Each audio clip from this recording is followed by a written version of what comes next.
दोस्तों नमस्कार, मैं विनोद शर्मा पॉलिटिकल चौपाल से। आज गांधी जी की जयंती भी है और साथ में हमारे देश के पूर्व प्रधानमंत्री लाल बहादुर शास्त्री जी का भी जन्मदिन है। मैं इन दोनों के जन्मदिन पर श्रद्धांजलि अर्पित करता हूं और आज के इस कार्यक्रम में मैं खास तौर पर पूर्व प्रधानमंत्री लाल बहादुर शास्त्री जी के जीवन प्रसंग पर कुछ चर्चा करना चाहता हूँ। शास्त्री जी का जन्म 2 अक्टूबर 1904 को मुगल सराय में हुआ था। वो सादगी से जीवन जीने वाले व्यक्तित्व के रूप में याद किए गए हैं। उन्होंने 18 माह के प्रधानमंत्री कार्यकाल में जय जवान जय किसान का नारा दिया। देश के प्रधानमंत्री के रूप में उन्होंने पाकिस्तान से युद्ध किया, पराक्रम दिखाया। देश में हरित क्रांति लाने का श्रेय उनको जाता है। उनके कार्यकाल के साथ साथ उनके जीवन से जुड़े हुए कुछ अनछुए प्रसंगों पर हमारे साथ शेयर किया उनके बेटे पूर्व केंद्रीय मंत्री अनिल शास्त्री जी ने। देखिए उनके द्वारा बताए गए कुछ महत्वपूर्ण प्रसंग।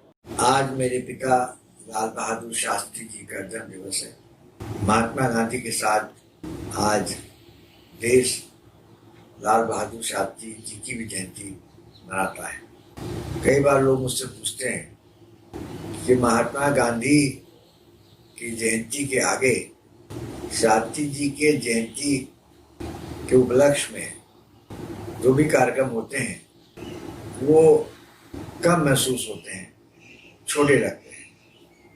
तो मैं उनको यही जवाब देता हूँ कि लाल बहादुर शास्त्री महात्मा गांधी के अनुयायी थे। महात्मा गांधी शास्त्री जी के लिए उनके गुरु थे और उन्होंने अपने आप को हमेशा गांधी जी से छोटा ही समझा और वो तो कभी बताना भी नहीं चाहते थे कि उनका जन्म दिवस 2 अक्टूबर को पड़ता है। लेकिन एक बार पंडित जवाहरलाल नेहरू ने उनसे पूछा कि लाल बहादुर तुम पैदा कब हुए? तो उन्होंने कहा मैं 2 अक्टूबर 1904 को पैदा हुआ। उन्होंने कहा अरे तुम्हारी बर्थडे तो महात्मा गांधी के बर्थडे से मेल करती है।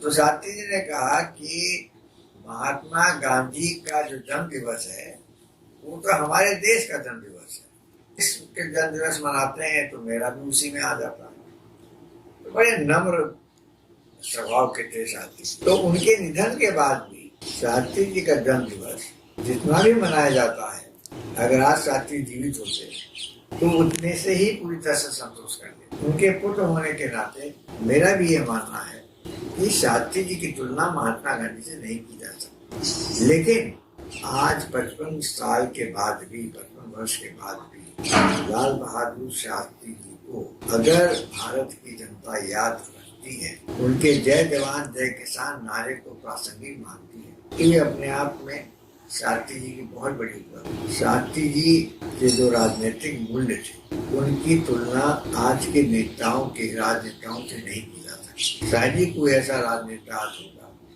या मंत्री होगा जो अपने मंत्रालय की किसी भी गलती या कमी की वजह से इस्तीफा देते हैं। लाल बहादुर शास्त्री ने भारतीय लोकतंत्र में नए मूल्यों की स्थापना की जब उन्होंने एक रेल दुर्घटना के उपरांत रेल मंत्री पर से इस्तीफा दे दिया। और यही नहीं, शास्त्री जी की ईमानदारी, उनकी सहजता, उनकी हिम्मत, ये आज भी लोग याद करते हैं। आज की वह पीढ़ी लाल बहादुर शास्त्री के जीवन के बारे में ज्यादा से ज्यादा जानने के लिए इच्छा रखती है, क्योंकि उन्हें शास्त्री जी में एक ऐसा व्यक्तित्व दिखता है जिस व्यक्तित्व ने देश की आजादी की लड़ाई लड़ी और आधुनिक भारत के निर्माण में पूरी तरह से उन्होंने हिस्सा लिया। 1965 की लड़ाई पाकिस्तान से जब हुई तो अमेरिका के राष्ट्रपति ने उनको धमकी दी। लाल बहादुर शास्त्री जी, मैं आपसे ये कहना चाहता हूँ कि अगर आपने ये लड़ाई बंद नहीं की तो हम आपको गेहूं देना बंद कर देंगे। शास्त्री जी को इस बात से ठेस पहुंची और ठेस इसलिए पहुंची तो उनको ऐसा लगा कि अगर हम अमेरिका के आगे खाने के लिए हाथ फैलाएंगे तो न केवल मेरे आत्मसम्मान बल्कि भारतवर्ष की 40 करोड़ जनता के सम्मान के साथ में समझौता करना। और उन्होंने देशवासियों का आह्वान किया कि हम हफ्ते में एक समय भोजन नहीं करेंगे, लेकिन अमेरिका से हम आगे गेहूं कभी नहीं मंगाएंगे। उन्होंने देशवासियों का आह्वान किया। 40 करोड़ समय देश की आबादी थी। मैं समझता हूँ शायद ही कोई ऐसा परिवार था जो हफ्ते में एक समय भोजन करता हो। और इस अपील के बाद नतीजा ये हुआ कि जो गेहूं वहां से आयात होता था अमेरिका से, उस आयात की आवश्यकता नहीं पड़ी और हमारे देश में गेहूं की जो कमी थी।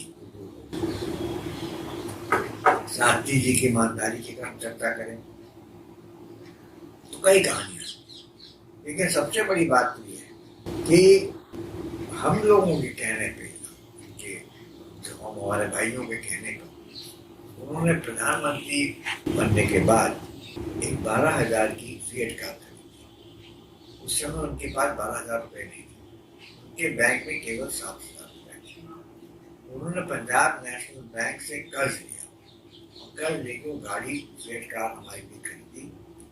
और वो गाड़ी मुझे बड़े गर्व के साथ कहना पड़ता है कि आज भी लाल बहादुर शास्त्री स्मारक जो दिल्ली में स्थित है, इस स्मारक में उस कार को प्रदर्शित किया गया है। साथ ही शास्त्री जी क्योंकि वो कर्ज नहीं अदा कर पाए, कर्ज हो गया, तो उसका भुगतान जो था वो मेरी माँ ललिता शास्त्री ने अपने पेंशन से शास्त्री जी के निधन के बाद किया।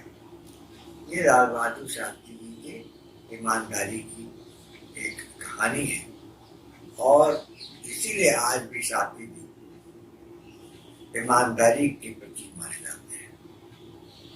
मेरी युवा पीढ़ी से अपील है, आज के दिन, आज 2 अक्टूबर का दिन शास्त्री का जन्म दिवस है, कि शास्त्री जी के जीवनी से प्रेरणा लें और एक अच्छा इंसान बनने की कोशिश, एक ईमानदार, सच्चा, कटिबद्ध और देश सेवी ऐसा व्यक्ति बने, ऐसे व्यक्ति बने जिससे शास्त्री जी ने जिस भारत की कल्पना की थी, जिस समाज की कल्पना की थी, उस समाज और देश के उनके कल्पना स्वरूप उस समाज को, देश को बनाना है। शास्त्री जी साथ ही साथ बड़े व्यवहारिक भी। उन्होंने जब जय जवान जय किसान का नारा दिया, ये उन्होंने देशवासियों के समक्ष इस बात को रखा कि अगर हमें देश को आगे बढ़ाना है तो हम अपने जवानों को नहीं भूल सकते, हम अपने किसानों को नहीं भूल सकते। और जैसे मैंने कहा, बहुत ही दूरदर्शी थे कि उनके 55 वर्ष के बाद भी आज विभिन्न सरकारें जो आई हैं, वो सभी सारी सरकारें जवान और किसान पर पूरा उनका फोकस रहता है। एक बात मैं और बताना चाहता हूँ, जो मिनिमम सपोर्ट प्राइस जिसको MSP कहते हैं, वो शास्त्री जी के प्रधानमंत्री काल में लागू किया गया, क्योंकि शास्त्री जी किसानों के दुख दर्द को समझते थे, उनकी परेशानियों को, उनकी दिक्कतों को समझते थे और उन्होंने ये MSP उसके आज तक हमारे देश में चला।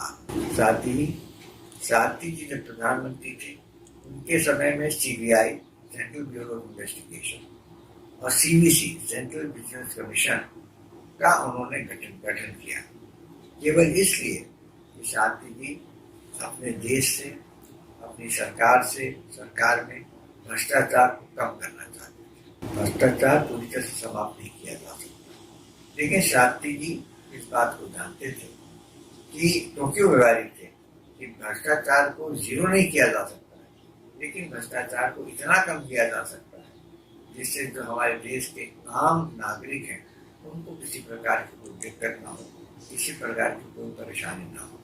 शास्त्री जी इस बात को भी मानते थे कि हमारे देश के कानून ऐसे बने हुए हैं जो अंग्रेजों ने बनाए थे भारत पर शासन करने के लिए। उनमें कई ऐसे कानून हैं जो आज व्यवहारिक नहीं है और जिनकी आज आवश्यकता नहीं है, मूल परिवर्तन करने की आवश्यकता है।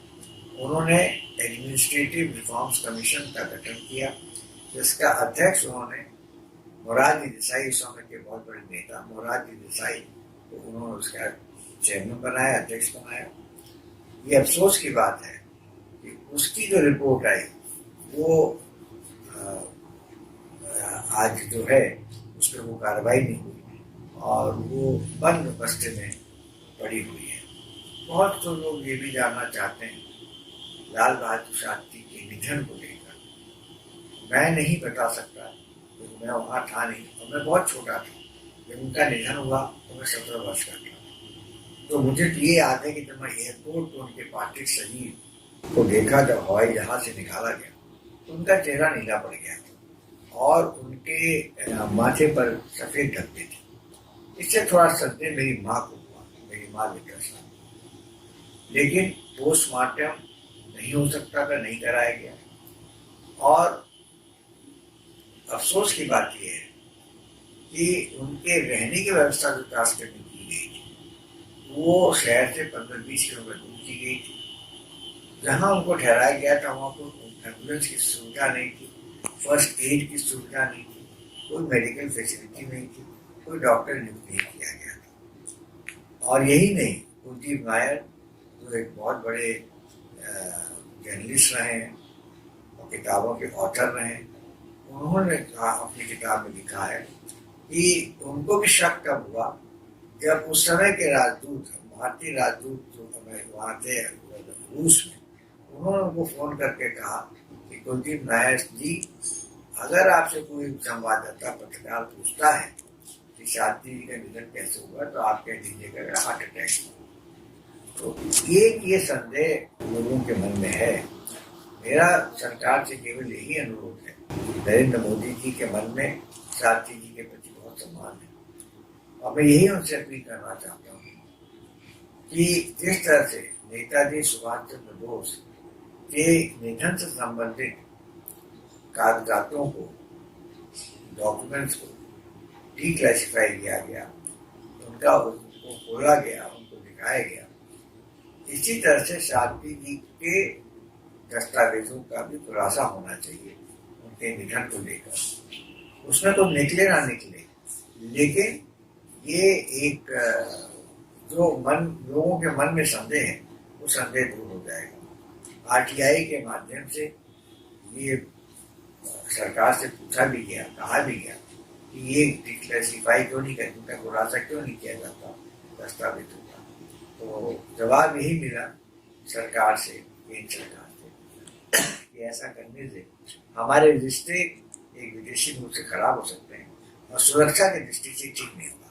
इससे और थोड़ा मन में एक संदेह पैदा होता है। तो ये कुछ बातें मैंने सोचा कि मैं आपके समक्ष रखूं और आज मैं अपनी ओर से, आप सबकी ओर से 2 अक्टूबर गांधी जयंती, शास्त्री जयंती के उपलक्ष्य में महात्मा गांधी को और लाल बहादुर शास्त्री जी को अपनी श्रद्धांजलि अर्पित करता हूँ और अपने देशवासियों से, खासतौर से युवा पीढ़ी से मैं निवेदन करना चाहता हूँ, अनुरोध करना चाहता हूँ कि लाल बहादुर शास्त्री की जीवनी आप जरूर पढ़ें, उनकी जरूर सीखें, उनकी कई उन पे किताबें लिखी गई हैं, किताबों को पढ़ें, उनके बारे में जानकारी प्राप्त करें, बहुत कुछ सीखने को मिलेगा, ये मेरा पूरा विश्वास है।